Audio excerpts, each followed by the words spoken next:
Hey folks, West Point Lake Willie here. I'm here in my truck waiting to pick my daughter up from school. So the rain has been really crazy. It's flooded. It's still raining. I believe it's supposed to stop at some point today, but right at the moment it's still pouring down rain and the water's extremely high. I don't know what to do, but I still think about fishing, and there's a couple of things I've seen come across the feed in the last few days. But before I seen that, I had another thought. Do you know the pieces when you fish with plastic? Let me start here. When you fishing with plastic worms and things, people have come up with unique ways of giving them a little more flash. You can screw in a little spoon, a little small spoon, like a teardrop spoon that you can screw into them and let them sit. However, I mean, those, depending on which kind you buy and all, they can end up being 50 cents, 75 cents a piece.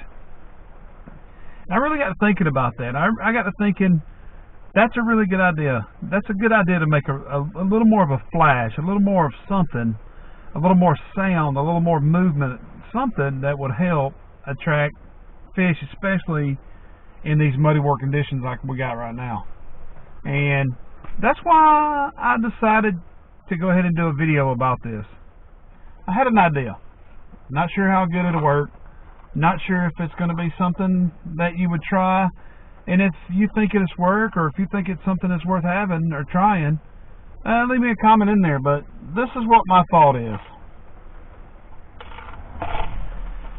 Number one, I'm only going to use things that I had available at my desk, which is I keep a couple things there that I play with for ideas and everything. And I have my my Bama bait.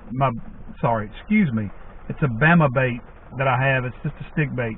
Now I put this on a curly tail. I'll put this on I'll do this with a jig. I'll do this with a crawl. I'll do this with a creature bait. I do what I'm going to do right here with just about anything. Now, I know you're going to think I'm crazy, but I'm going to show you this with a couple of things I have here.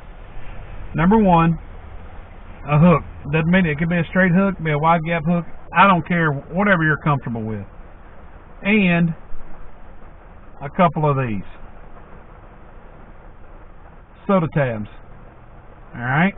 As you can see, this one's solid, black, silver on this side. This one is not. Alright? Both of these have their centerpieces, and I left them in there for kind of a reason. We had sodas here recently in cans, which is kind of rare for us, but we did. And me and my kids kind of saved the tabs. They broke some off, and some they left on, and so forth.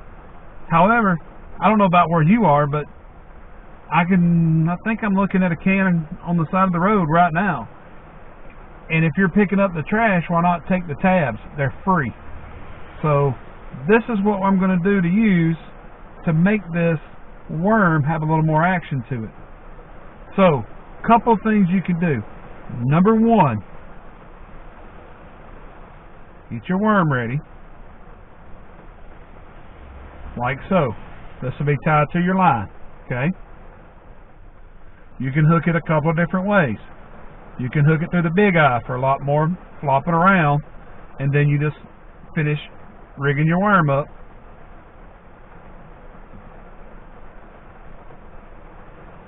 And you just finish rigging your worm up like that, and that will just flop around as you pop it up off the ground, which will give it a little tink. I don't know if you can hear that. So forth. All right. Now, if you want a little more control over it and a little less movement on it, leave that center tab on and you put it through there. Now, you'll notice, I didn't hook that very well, but if you'll notice, it only gives it's a little lighter, it's a little more, and it hangs in, kind of, you see it, all right? Now, the other option is,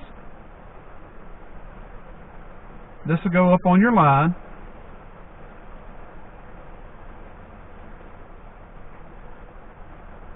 and you put it in here in front of it. Now, this is going to put a lot of different action on there. Now, I've seen different heads. Matter of fact, a couple of friends of mine on Facebook just sent me, they had a jig for worm bodies and all that had a head like a thunderhead on it, and it bounced that thing around and makes a swivel back and forth. When you put this on here, if you tie this on and you drop a pin, like you pin your weight down on top of this, it's gonna flip flop around. But this one maybe not as much because you got an open head. However, these closed head ones, you go those in there, and that's really going to grab the water, and it's really going to make this thing, you know, make noise and dance in the water and different things like that. Now, is this going to work? I have no idea. I really don't know. However, I am going to try it just as soon as I can. I may have to wait till the springtime. I don't know. I'm going to see. But that's what I'm going to try to do, and that's what I wanted to show you today. It's a rainy day. I'm coming up with different ideas. Every pro fisherman that I've seen, they very, very rarely take a bait as it is and just use it. I see them modify their baits constantly, so that makes me start to think up ideas on what I can do to make my bait unique. However, I don't have companies to make these things for me, so I use what I find, and this is what I found. Alright guys, if you like this, give me a thumbs up, give me a holler, give me a shout out, let me know what you think.